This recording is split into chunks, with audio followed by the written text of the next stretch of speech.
Hello everyone, कैसे हो आप? मुझे आशा है आप बहुत ही अच्छे होंगे। हम लोग जो है बिल्डिंग मटेरियल पढ़ रहे हैं और बिल्डिंग मटेरियल में हम सीमेंट को डिस्कस कर रहे हैं। और पिछले वाले लेक्चर में जो है हमने सीमेंट के बारे में डिस्कस कर रहे थे। हमारा था हाइड्रोफोबिक सीमेंट।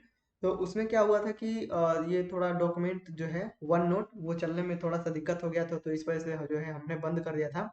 तो इस वीडियो में जो है हम हाइड्रोफोबिक सीमेंट के बारे में डिस्कस करेंगे। तो एक बार से मैं आपको दिखा देता हूँ कि जो है हमने पिछले वाले लेक्चर में जो है क्या चीज़ें जो है डिस्कस करी थी।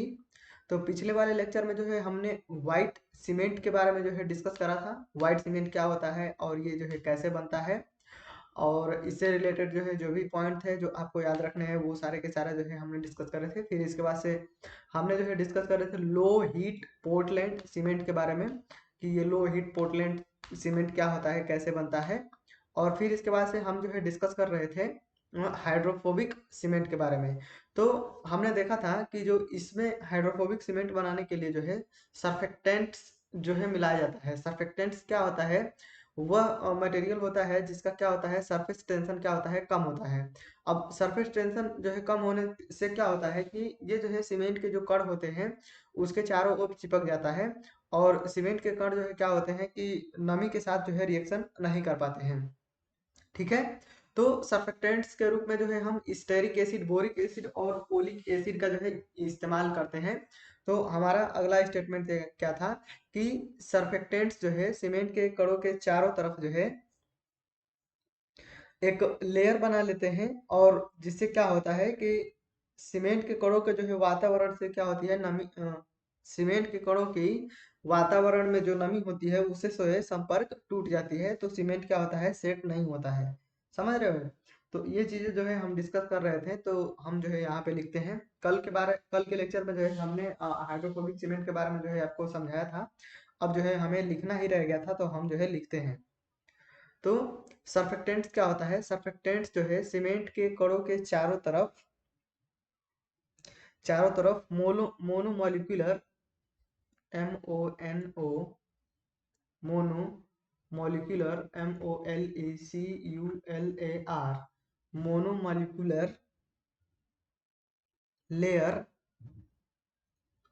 LAYER लेयर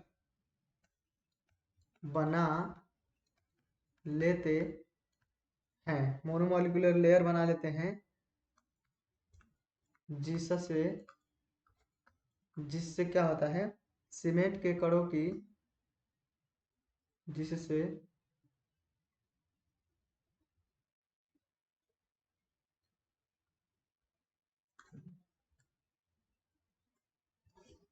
जिससे सीमेंट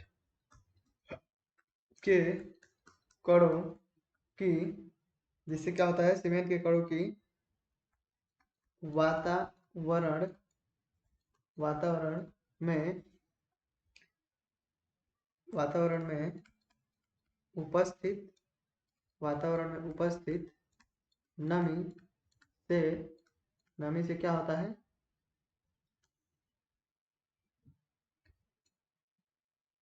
नमी से संपर्क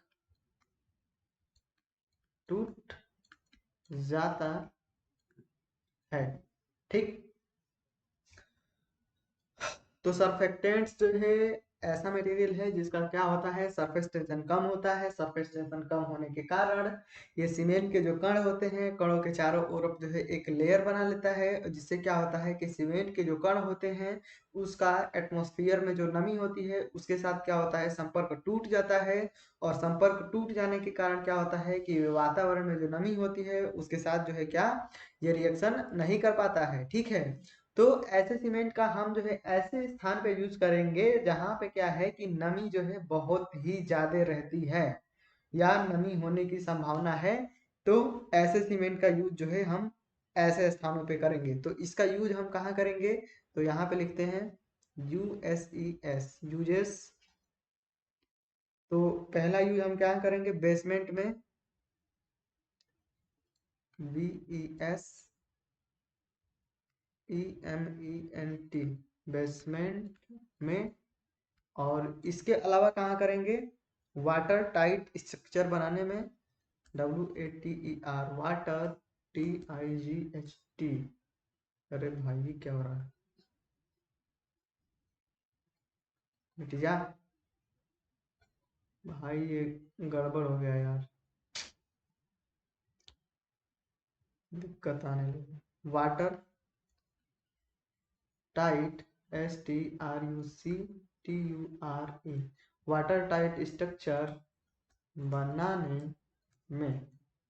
और कहाँ यूज करेंगे हम वाटर टाइट स्ट्रक्चर बनाने में, और कहाँ यूज करेंगे, ऐसे जगहों पे यूज करेंगे जहां पे क्या हो कि नमी की संभावना क्या हो, ज्यादा हो, या सीमेंट के सेट होने की संभावना क्या हो, ज्यादा हो।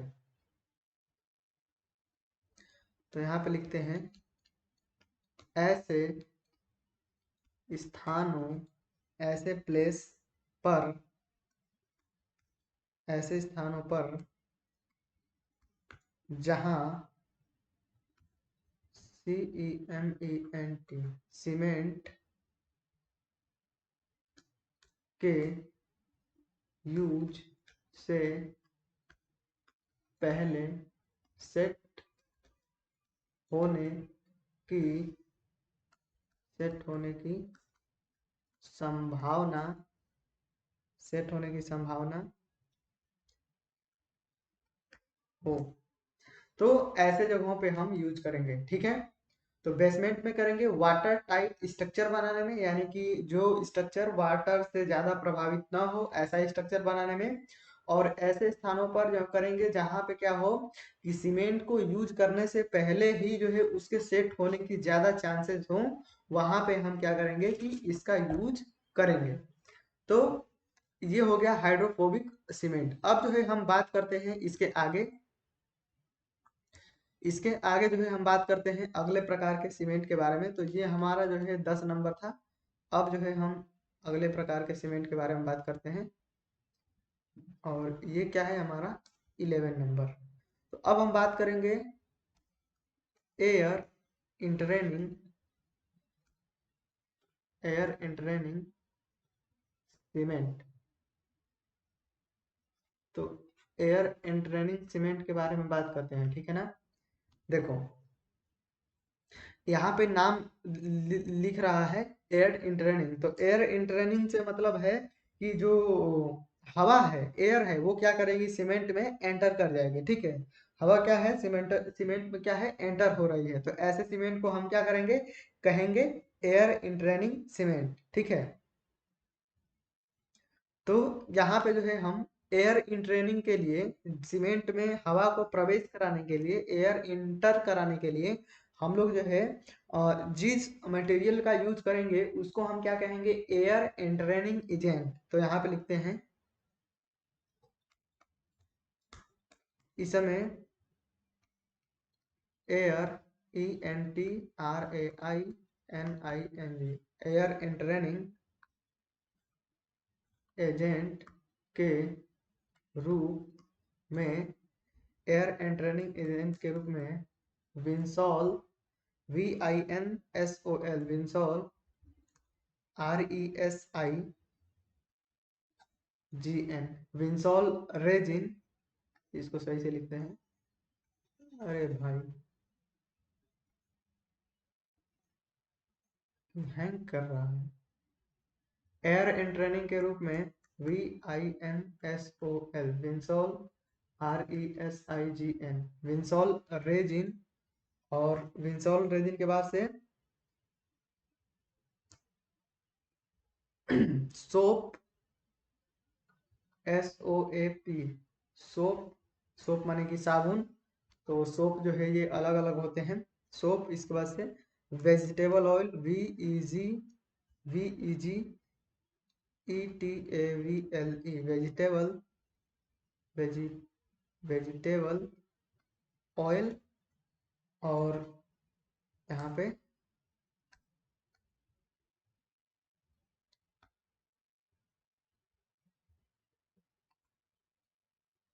ये क्या हो रहा है,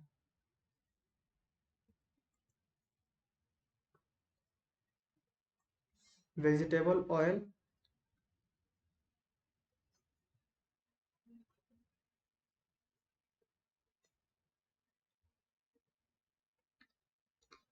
ETC, वेजिटेबल ऑयल ETC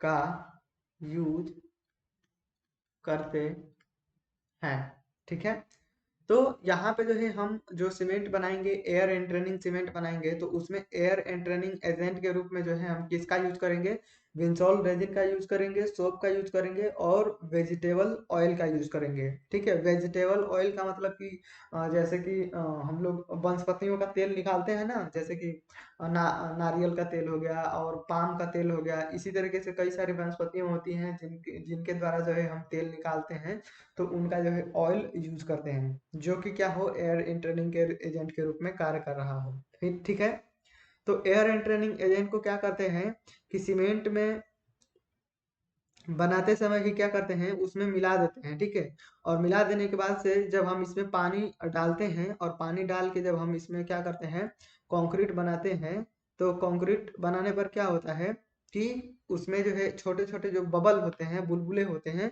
वो क्या होते हैं, बन जाते हैं। ठीक है, तो वहां पे क्या हो रहा है, एयर एंटर कर जाता है, तो यहाँ पे लिखते हैं air, ENTRAINING, air entraining agent को CONCRETE कंक्रीट बनाते समय ही, एयर एंट्रेनिंग एजेंट को कंक्रीट बनाते समय ही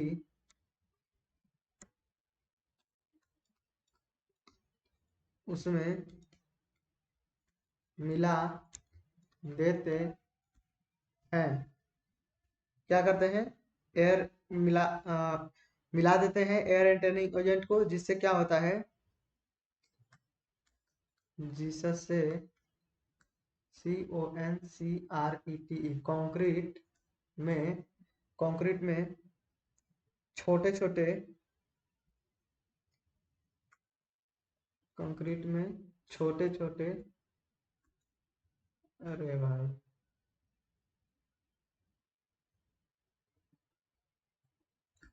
कंक्रीट में छोटे छोटे एयर, BUBBLE, छोटे छोटे एयर बबल, एयर बबल क्या होते हैं, उत्पन्न हो जाते हैं। ठीक है, तो ये चीज जो है हम करते हैं। अब ये जो एयर बबल होते हैं ना, एयर बबल की जो साइज होती है वो कितनी होती है, तो एयर बबल की जो साइज होती है वो 0.5 mm से लेकर के 0.5 mm टू 0.25 mm होती है, और इनके बीच की स्पेसिंग क्या रहती है, SPACING, स्पेसिंग क्या रहती है, 0.003 mm। ठीक, तो ये जो है स्पेसिंग रहती है। तो जो एयर बबल बनते हैं ना, उनकी साइज क्या रहती है, 0.5 mm, और इनके बीच की स्पेसिंग जो है 0.25 mm। तो देखो, हमने क्या किया कि कंक्रीट बनाते समय ही उस कंक्रीट में जो है पाउडर के रूप में या लिक्विड के रूप में हमने जो है ये जो पाउडर के रूप में तो नहीं होगा, ये क्या है, बेंजोल रेजिन है और सोप है और वेजिटेबल ऑयल है। देखो, सोप तो आप जानते हो जो हम साबुन में यूज करते हैं, और सोप जो होता है जब हम नहाते हैं तो बहुत सारा जो है वहां पे क्या होता है, झाग उत्पन्न होता है, और उस झाग में क्या रहते हैं, बुलबुले रहते हैं। ठीक है, तो सोप का कार्य हो गया। फिर रेजिन क्या होता है, रेजिन आप बचपन में देखे होंगे कि जो पेड़ होता है, पेड़ से जो है एक चिपचिपा सा जो है लिक्विड जो है निकलता रहता है। ठीक है, चिपचिपा सा, जिसे पेड़ का लाशा बोलते हैं या गोंद बोलते हैं, जो भी बोल लो, तो जो पेड़ से निकलता है ना लिक्विड, उसे ही हम रेजिन कहते हैं। जो पहले हम बबूल का जो पेड़ होता है, जिसको बोलते हैं बबूल का पेड़ या बबूल का पेड़, उससे जो है बहुत ज्यादा पहले हम लोग छोटे थे तो वो निकलता था, तो उसको आग में भूज के और खाते थे, ऐसा कुछ होता था, करते थे हम लोग छोटे थे तो वही क्या होता है, रेजिन होता है। और वेजिटेबल ऑयल के बारे में तो हमने बता ही दिया। तो जब हम मिला देंगे इसको तो इसमें जो है छोटे छोटे बबल बन जाएंगे, ठीक है, और ये हवा के बुलबुले होंगे। इसमें कोई गैस जो है स्पेसिफिक जो है कोई गैस बनेगी नहीं, यही जो नॉर्मल हम सांस ले रहे हैं जिस हवा में, यही हवा क्या होगी उसमें जो है कैद हो जाएगी, बुलबुला बन जाएगा। तो अब देखो बुलबुले बनने के कारण जो है क्या होगा, बुलबुले बनने के कारण क्या होगा, जो कंक्रीट बनती है या ये जो सीमेंट होता है, ये क्या होता है, फ्रस्ट रेजिस्टेंस होता है। यह क्या होता है, फ्रस्ट, FRUST, फ्रस्ट, RESISTANC,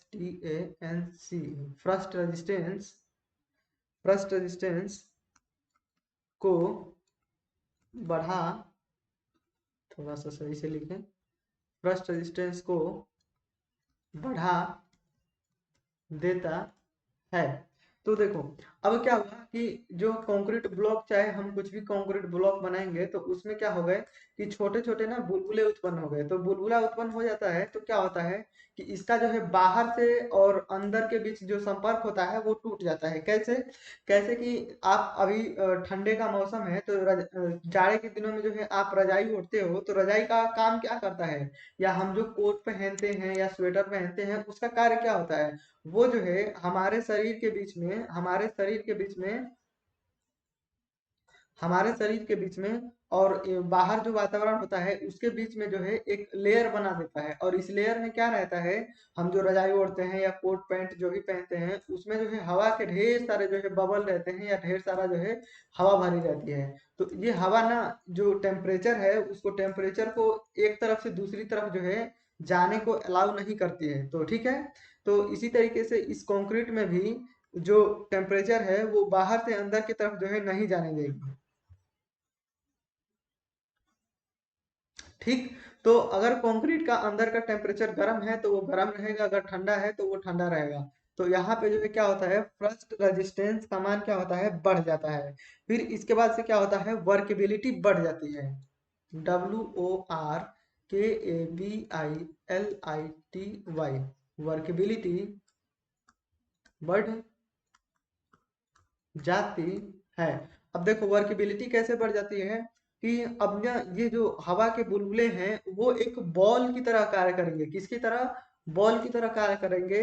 तो अब कोई भी जान लो कि गोल चीज है, कोई भी गोल चीज है, तो उसके ऊपर किसी चीज को रखोगे ना तो वो क्या करेगा, फिसलेगा। क्या करेगा, वो फिसलेगा। तो जो एग्रीगेट होते हैं, जो बेलास्ट होता है, जो बेलास्ट होता है या जो एग्रीगेट होता है, वो क्या करता है कि इन बुलबुले के ऊपर जो है क्या करता है, फिसलता है।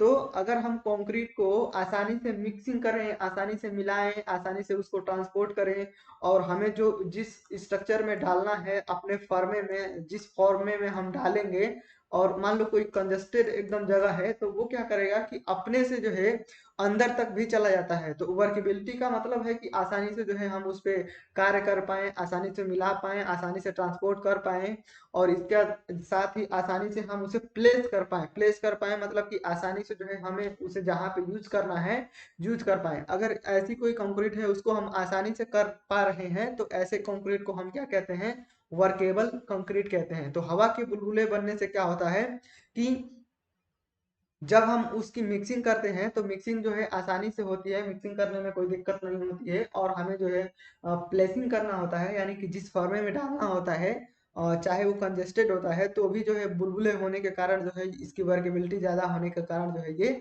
अपने आप जो है अंदर तक चला जाता है। ठीक है, तो इसकी वर्केबिलिटी क्या होती है, बढ़ जाती है। और यहाँ पे क्या होता है, वाटर सीमेंट रेशियो क्या होता है, रिड्यूस हो जाता है। तो यहाँ पे लिखेंगे water cement ratio can, REDUCE, reduce, या वाटर सीमेंट रेशियो जो है क्या होता है, रिड्यूस हो जाता है।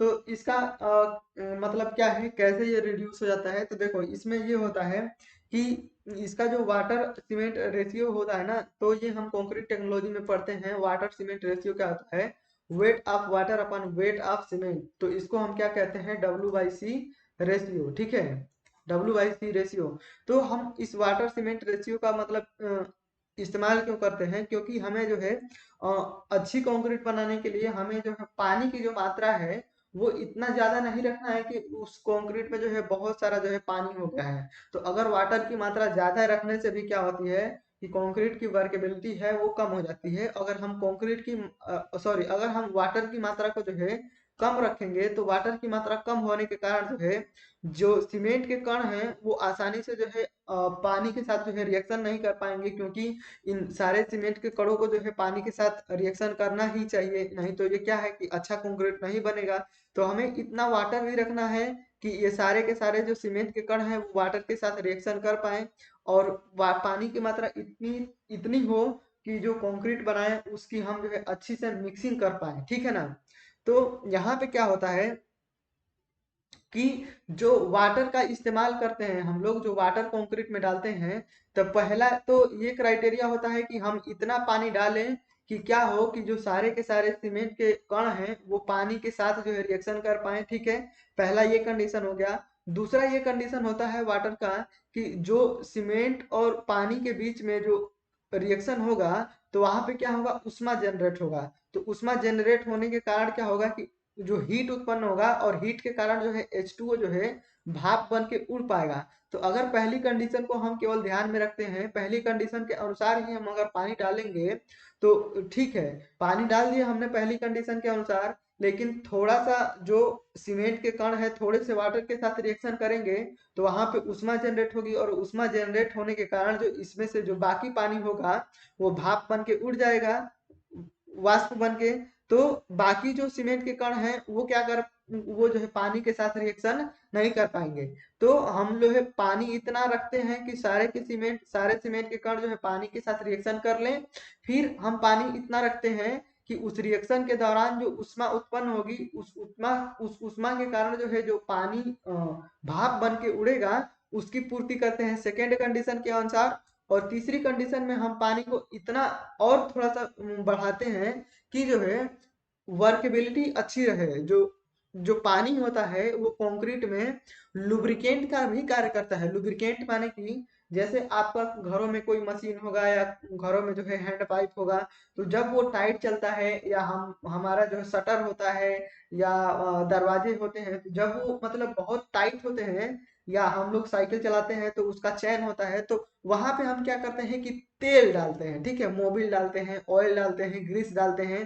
तो ग्रीस डालने की वजह से क्या होता है कि वो फ्रेश चलने लगता है, हमें कम फोर्स लगाना पड़ता है, और इसके कारण से जो है वो फ्रेश चलने लगता है, मेहनत कम लगता है। तो इसी तरीके से यहाँ पे जो वाटर है, वाटर डालेंगे तो ये एक ऑयल की तरह कार्य करेगा, लुब्रिकेंट की तरह कार्य करेगा, जिसके कारण जब हम कंक्रीट को एक दूसरे आपस में मिक्सिंग करेंगे तो वहां पे जो फ्रिक्शन होगा उसका मान क्या हो जाएगा, कम हो जाएगा, और हमें जो है कम फोर्स लगाना पड़ेगा, हम आसानी से उसकी मिक्सिंग कर पाएंगे, ठीक है।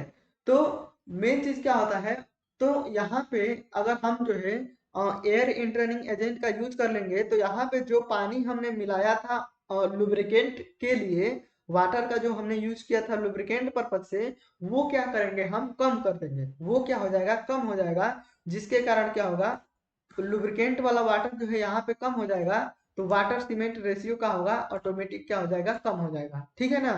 तो वाटर सीमेंट रेशियो जो है यहाँ पे रिड्यूस किया जा सकता है एयर एंट्रेनिंग को यूज करके, एयर एंट्रेनिंग सीमेंट को यूज करके, ठीक है। तो जो है आप इसके बारे में समझ गए होंगे। अब जो है हम यूज यूज की बात करेंगे। तो इसका यूज हम कहाँ करते हैं, तो इसका यूज जो है हम ओपीसी के स्थान पे कर सकते हैं। तो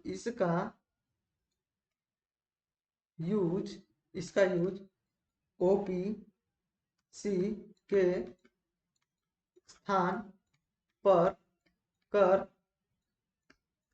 सकते हैं। ऑर्डिनरी पोर्टलैंड सीमेंट के स्थान पे जो है एयर एंट्रेनिंग सीमेंट का यूज हम कर सकते हैं। अब हम बात करेंगे अगले प्रकार के सीमेंट के बारे में।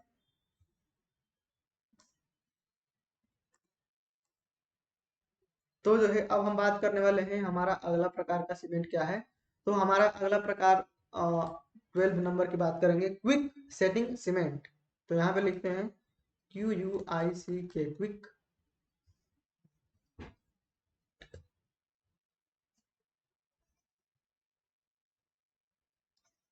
QUICK, quick setting PORT Portland CEMENT, ठीक है, क्विक सेटिंग पोर्टलैंड सीमेंट। तो अब यहाँ नाम से ही स्पष्ट हो रहा है क्विक सेटिंग का मतलब क्या है। क्विक मतलब क्या होता है, जल्दी से। तो ऐसा सीमेंट जो क्या हो कि आसानी से जल्दी से सेट हो जाए, ऐसे सीमेंट को हम क्या कहते हैं, क्विक सेटिंग सीमेंट कहते हैं।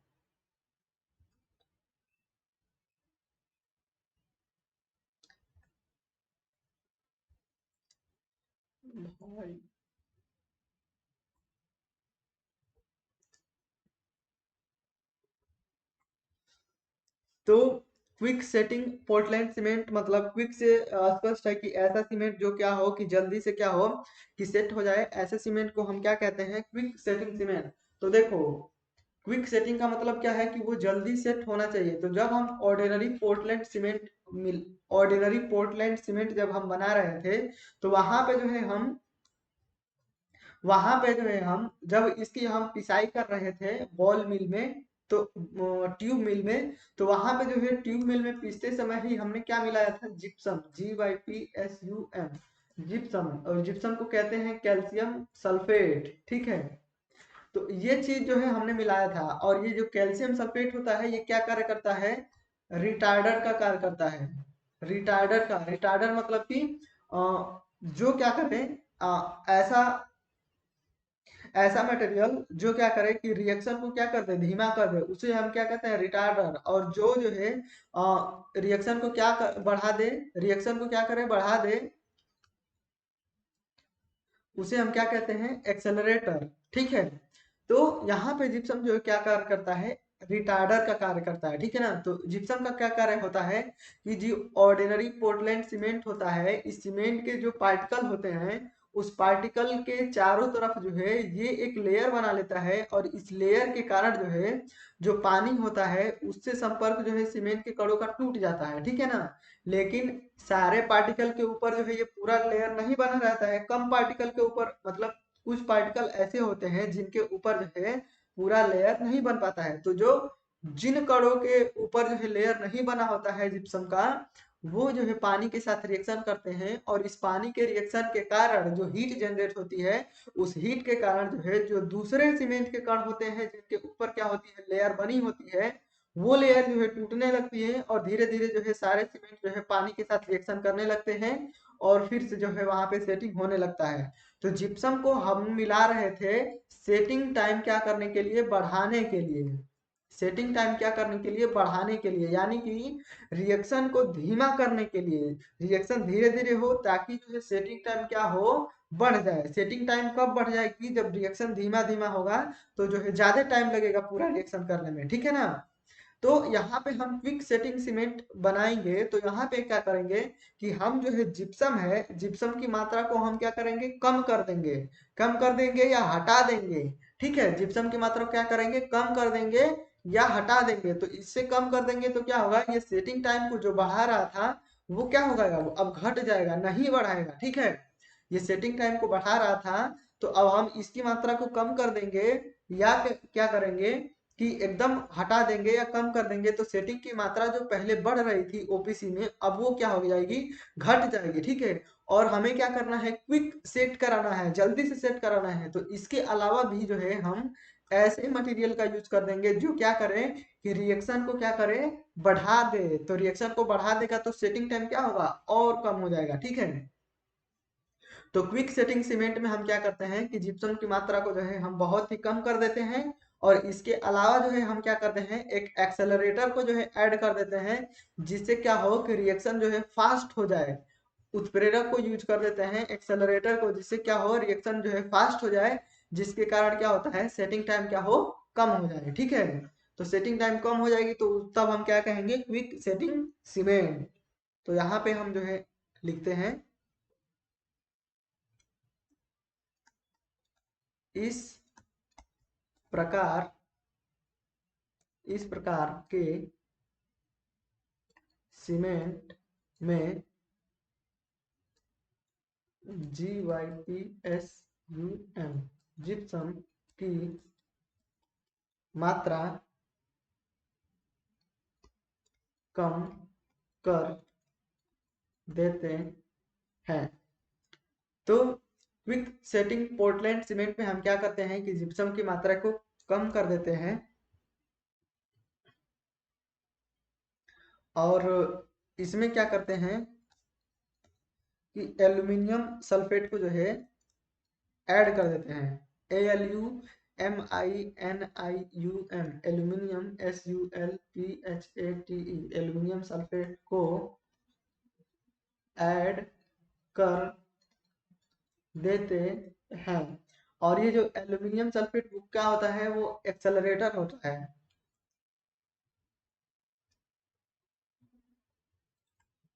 एल्यूमिनियम सल्फेट क्या होता है, एक्सेलरेटर होता है, उत्प्रेरक होता है। ठीक है, तो हम क्या करिए, हमने क्या किया है कि जो है जिप्सम की मात्रा को कम कर दिया है जो रिटार्डर का कार्य कर रहा था, और हमने एल्यूमिनियम सल्फेट को क्या किया है, ऐड कर दिया है। वो क्या कर रहा है, एक्सेलरेटर का कार्य कर रहा है। तो इसके कारण क्या होगा, इस सीमेंट में रेट ऑफ हाइड्रेशन का मान क्या होगा, बढ़ जाएगा, और rate of heat of hydration का मान क्या होगा, बढ़ जाएगा। तो यहाँ पे क्या होगा, रेट ऑफ हाइड्रेशन तथा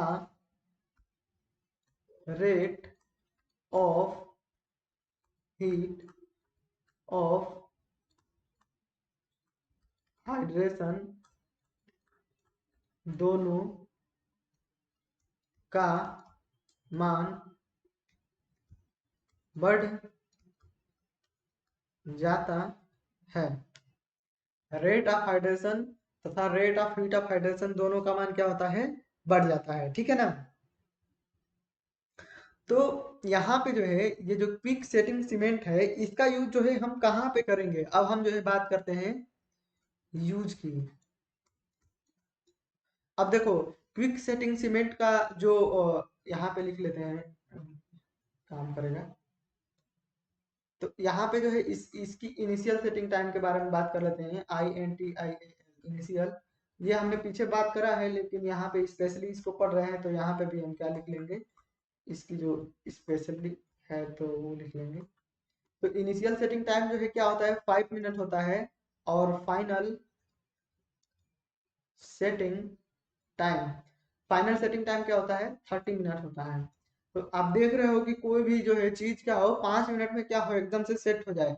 तो आप जो है इमेजिन करो कि आप ऐसे सीमेंट को निकालोगे, उसमें पानी डालोगे और उसे जो है अच्छी तरीके से मिलाओगे, तब तक क्या हो जाएगा, 5 मिनट हो जाएगा, और तब तक क्या हो जाएगा, वो सॉलिड हो जाएगा।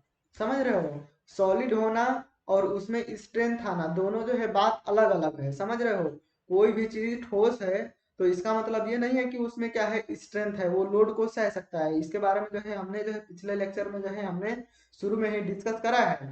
तो ठोस हो जाता है, ये क्या हो जाता है, पहले गीला था, पानी मिलाएंगे तो ये गीला रहेगा, और 5 मिनट के बाद ही क्या होगा कि वो ठोस होने लगेगा। समझ रहे हो, और 30 मिनट के बाद क्या हो जाएगा, एकदम जो है ठोस हो जाएगा। ठीक है, 5 मिनट के बाद जो है वो ठोस होने लगेगा, और 30 मिनट 30 मिनट होते होते जो है वो ठोस हो जाएगा। अगर 30 मिनट के बाद जो है इसमें कोई भी दरार पड़ जाएगा, कुछ भी पड़ जाएगा, तो जो है वो अपने से रिपेयर नहीं हो सकता, अपने से जो है आपस में जुड़ नहीं सकता। ठीक है, तो आप जो है इमेजिन करो कि 5 मिनट में ऐसा सब कुछ होगा। तो जो है हमें जब क्विक सेटिंग को यूज करना रहता है, तो हमें देखो, जहाँ पे जरूरत होती है, जहाँ पे जरूरत होती है कंक्रीटिंग की, या जहाँ पे जरूरत होती है कंक्रीट की, तो वहीं पे डायरेक्टली रख के, वहीं पे रख के ही हम क्या करते हैं, क्विक सेटिंग को जो है बनाते हैं, मतलब कंक्रीट को बनाते हैं। ठीक है, वहीं पे रख के ही क्विक सेटिंग का इस्तेमाल करते हैं। तो इसका यूज हम कहाँ करेंगे, पानी में हम करते करते हैं, क्योंकि पानी क्या होता है, बहता रहता है, और वहां पे जो है अगर नॉर्मल कंक्रीट ले जाओगे तो वो क्या हो जाएगा कि बह जाने की संभावना ज्यादा होती है। और मान लो पानी के अंदर जो है आप पानी को जो है थोड़ी देर के लिए रोक लेते हो, तो थोड़ी देर के लिए रोकना जो है पॉसिबल होता है। तो 5 मिनट के लिए तो हम पानी को जो है आराम से किसी भी जुगाड़ से हम जो है रोक सकते हैं। तो इसका यूज जो है वाटर के अंदर करते हैं। यूज कहाँ करते हैं, वाटर के भीतर, CONCRETING, कंक्रीटिंग, या STRU CTURE स्ट्रक्चर बनाने में, ठीक है। तो इसका यूज जो है हम क्या करते हैं, पानी के भीतर जो है करते हैं, कंक्रीटिंग में या स्ट्रक्चर बनाने में, या बहते पानी के अंदर जो है कंक्रीटिंग में करते हैं, या बहते पानी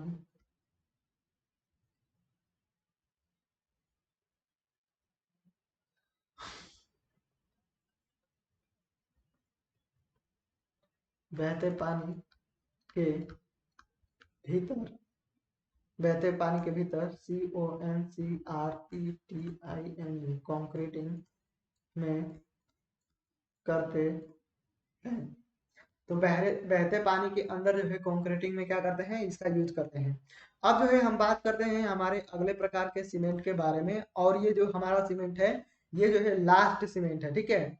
तो अब तक जो है मैंने जो भी पढ़ा है सीमेंट के बारे में, वो जो है एग्जाम के लिए सही है। इससे ज्यादा जो है कुछ नहीं आता है।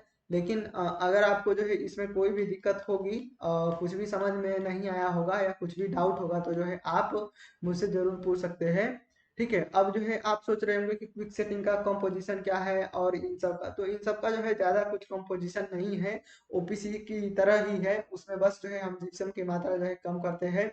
जिसकी जरूरत है कंपोजिशन की, वो सारे के सारे जो है मैंने डिस्कस किए हैं। अब जो है हम बात करते हैं एक्स्ट्रा रैपिड हार्डनिंग सीमेंट के बारे में। EXTRA, extra rapid, HARDENING, extra rapid hardening, CEMENT। और इस एक्स्ट्रा रैपिड हार्डनिंग सीमेंट को हम क्या कहते हैं, कैल्शियम क्लोराइड सीमेंट कहते हैं। CALCIUM, calcium, CHLORIDE, chloride cement, ठीक है। तो यहाँ पे जो है ये बातें हैं।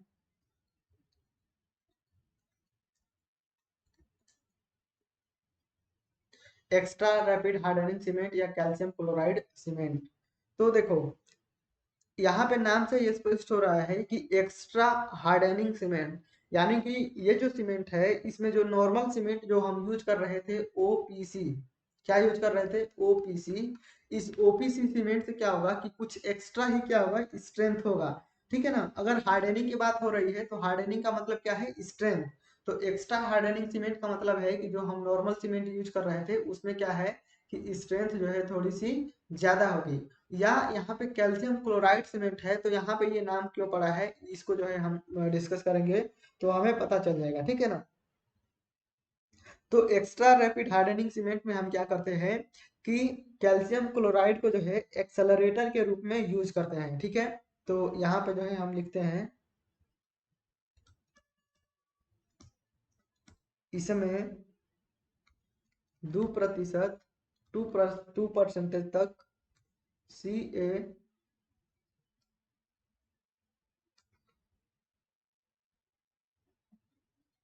इसमें जो है 2% तक CaCl2 कैल्शियम क्लोराइड मिला देते हैं, ठीक है।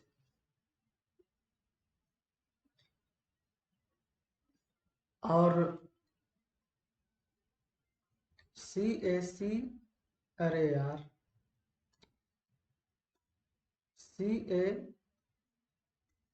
CaCl2, CaCl2, ACCELERATOR एक्सेलरेटर का कार्य करता है, ठीक है। तो देखो एक्स्ट्रा रैपिड हार्डनिंग सीमेंट के लिए हम क्या करते हैं, इसमें 2% तक जो है क्या करते हैं, कैल्शियम क्लोराइड को मिलाते हैं। CaCl2 माने कि कैल्शियम क्लोराइड, और कैल्शियम क्लोराइड क्या करता है, एक्सेलरेटर का कार्य करता है, उत्प्रेरक का कार्य करता है। तो अगर हम कैल्शियम क्लोराइड को यूज करते हैं, तो कैल्शियम क्लोराइड के उपयोग यूज होने से क्या होता है कि जो सीमेंट के पार्टिकल हैं, वो सीमेंट के पार्टिकल और जो पानी है उसके बीच में जो रिएक्शन है वो क्या होता है, बढ़ जाता है, बहुत तेजी से जो है होने लगता है, ठीक है ना। तो यहाँ पे कैल्शियम क्लोराइड सीमेंट क्यों कहते हैं, क्योंकि जो है यहाँ पे कैल्शियम क्लोराइड का यूज कर रहे हैं एक्सेलरेटर के रूप में, उत्प्रेरक के रूप में। इस वजह से जो है हम इसको जो है कैल्शियम क्लोराइड सीमेंट भी कहते हैं। और एक्स्ट्रा रैपिड हार्डनिंग का मतलब है, रैपिड का मतलब होता है बहुत ही जल्दी, द्रुत गति से, द्रुत, द्रुत मतलब क्या होता है, जल्दी। तो ये एक्सेलरेटर का कार्य करता है कि तो जो हम रिएक्शन जो है देख रहे थे कि हाइड्रेशन, जो हाइड्रेशन जो है बहुत ज्यादा टाइम लग रहा था सेटिंग होने में, इसके यूज होने से जो है वो सेटिंग का मान क्या हो जाता है, कम हो जाता है, जल्दी हो जाता है।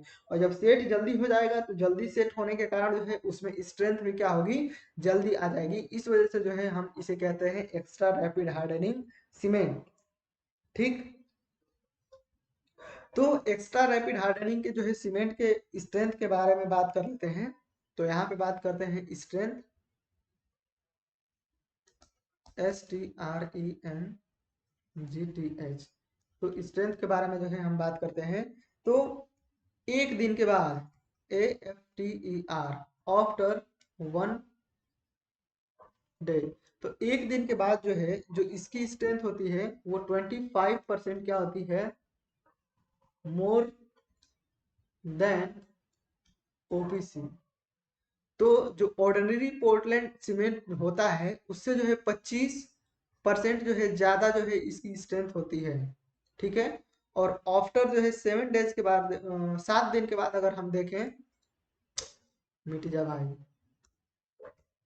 अगर हम 7 दिन के बाद स्ट्रेंथ देखें तो ये जो है इसकी स्ट्रेंथ होती है वो 20% अधिक होती है OPC से, ठीक है। तो यहाँ पे जो है इस बात को ध्यान में रखेंगे कि अगर हम एक्स्ट्रा रैपिड हार्डनिंग सीमेंट को देख रहे हैं तो इसकी स्ट्रेंथ जो है एक दिन के बाद जो है स्ट्रेंथ अगर हम चेक करेंगे तो 25 गुना जो है, 25% जो है ज्यादा होगी ऑर्डिनरी पोर्टलैंड सीमेंट से। और अगर हम 7 दिन के बाद जो है चेक करेंगे तो जो एक्स्ट्रा रैपिड हार्डनिंग सीमेंट है उसकी जो स्ट्रेंथ है वो जो है 20% ज्यादा होगी OPC सीमेंट से, ठीक है ना। अब हम इसका यूज के बारे में बात करते हैं। तो इसका यूज जो है हम ऐसे जगहों पे करेंगे जहां पे क्या हो कि स्ट्रेंथ जो है जल्दी क्या हो, रिक्वायर्ड हो, मतलब स्ट्रेंथ क्या हो, जल्दी रिक्वायर्ड हो, जल्दी से क्या हो, सीमेंट को सेट करना हो, वैसे जगहों पे हम यूज करते हैं। तो इसका यूज जो है हम कहाँ करते हैं, कोल्ड वेदर में करते हैं, COLD, cold, WEATHER, cold weather.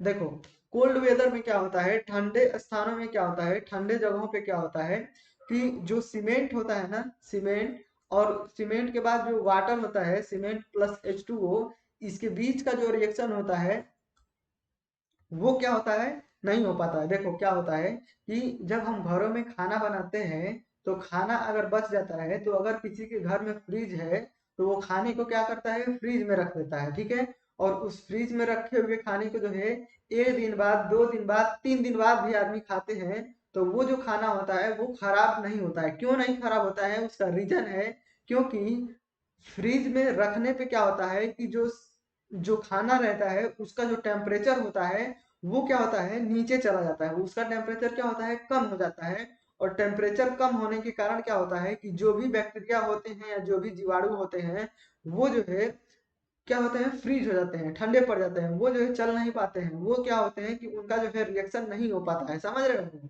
तो वो जो है जब हम किसी भी चीज का जो है टेम्परेचर कम करते हैं तो वहां पे जो रिएक्शन करने का मान है, रिएक्शन जो है वो कम हो जाता है, ना के बराबर हो जाता है, रुक जाता है रिएक्शन। इस वजह से जो खाना होता है वो खराब नहीं होता है। ठीक इसी तरीके से अगर हम सीमेंट और अगर हम कंक्रीट को ठंडे जगहों पे यूज करें जहां पे टेम्परेचर जो है 0 से कम है तो हम पढ़ेंगे कंक्रीट टेक्नोलॉजी में जो है मैं पढ़ा रहा था वहाँ पे। तो अभी तो बंद है, कंक्रीट टेक्नोलॉजी में अगर आप पढ़ोगे तो वहाँ पे अगर टेम्परेचर जो है -11 डिग्री सेंटीग्रेड से अगर कम हो जाता है तो वहां पे सीमेंट और वाटर के बीच में जो रिएक्शन है वो होबे नहीं करेगा। तो होबे नहीं करेगा तो कंक्रीट जो है वो जमेगा ही नहीं, सेट ही नहीं होगा। तो इसी वजह से जहाँ पे टेम्परेचर जो है बहुत ही कम रहता है वहां पे क्या करते हैं हम, ये एक्सेलरेटर का यूज करते हैं, ताकि क्या हो कि सीमेंट और पानी के बीच में जो रिएक्शन है वो जल्दी से हो जाए और सीमेंट जो है जल्दी से क्या हो, सेट हो जाए। समझ रहे हो? तो इसी वजह से जो है हम वहां पे एक्सेलरेटर का यूज करते हैं। तो extra extra rapid hardening cement का यूज हम कहाँ करेंगे, कोल्ड वेदर में करेंगे, ठंडे स्थानों पे करेंगे। अब जो है यहाँ पे कुछ एक्सेलरेटर के नाम लिख लेते हैं। वैसे ये तो हम कंक्रीट टेक्नोलॉजी में लिखते हैं, लेकिन यहाँ पे भी लिख लेते हैं, अच्छा रहेगा। तो मैं यहाँ पे नाम लिख देता हूँ और इसके आगे जो है इसका जो है नाम जो होगा वो आप लोग लिख लेना, ठीक है। तो एक्सेलरेटर के रूप में जो है पहले हम यहाँ पे पहले एक्सेलरेटर लिख देते हैं, ACCELERATOR, एक्सेलरेटर। तो एक्सेलरेटर के रूप में CaCl2, फिर इसके बाद से हम यूज करते हैं Al2SO4 का होल थ्राइस, ठीक। फिर इसके बाद से यूज करते हैं NaCl, फिर यूज करते हैं Na2SO4, फिर Na2CO3, फिर NaOH, फिर KOH, और इसके बाद से K2 K2SO4, ठीक है। तो ये सारा जो है एक्सेलरेटर के नाम है, जिसमें से जो है आपको ये दोनों जो है याद करने हैं। इन दोनों का यूज जो है हमने अभी ऊपर देखा है, ठीक है ना। इन दोनों का ही यूज हमने ऊपर देखा है, ठीक है। तो इन दोनों को जो है याद रखेंगे, और इन दोनों में से जो सबसे ज्यादा पूछेगा वो पूछेगा कैल्शियम क्लोराइड। और ये जो है कितना यूज करते हैं, 2% यूज करते हैं, तो इसको जो है ध्यान में रखेंगे, ठीक। तो हम जो है अभी तक पढ़ रहे थे, पिछले कई लेक्चर जो है हम पढ़ रहे थे सीमेंट के प्रकार के बारे में, कितने प्रकार के सीमेंट होते हैं, वो क्या कार्य करते हैं, उनका यूज जो है हम कहाँ पे करते हैं, इन सारी चीजों के बारे में ही हम जो है डिस्कस कर रहे थे, ठीक है ना। तो अब जो है सीमेंट के बारे में जो है हमने पढ़ लिया है, सीमेंट खत्म हो गया है, बस एक लेक्चर और बचा है। कल के लेक्चर में जो थोड़ा बहुत है वो भी जो है हम डिस्कस कर लेंगे, लेकिन जो कल का लेक्चर है वो जो है बहुत ही ज़्यादा जो है इम्पोर्टेंट है, क्योंकि उसमें जो है बहुत सारे क्वेश्चन जो है एग्जाम में डायरेक्टली जो है पूछ लिए जाते हैं, ठीक है। तो बस इस वाले लेक्चर को जो है यहीं पे रहने देते हैं, और इसके बाद जो है हम अगले लेक्चर में बात करेंगे। फिर जो है हमारा टिम्बर बचेगा, टिम्बर के बाद पेंट वार्निश, और इसके बाद से टेराकोटा, ये जो है 2-3 टॉपिक बचेंगे। ये भी जो है 10 दिन के अंदर जो है क्या हो जाएंगे, खत्म हो जाएंगे, ठीक है। तो बिल्डिंग मटेरियल कंप्लीट हो जाएगा, इसके बाद से जो है हम कंक्रीट टेक्नोलॉजी के बारे में जो है हम डिस्कस करेंगे, ठीक है ना। तो अगर अब तक जो है बिल्डिंग मटेरियल में कोई भी दिक्कत हो तो जो है आप कमेंट करके पूछ सकते हो, या कोई भी बिल्डिंग मटेरियल का सवाल हो तो जो है आप कमेंट करके पूछ सकते हो। बाकी जो है हम बात करेंगे अगले वाले लेक्चर में, तब तक के लिए बाय, नमस्कार।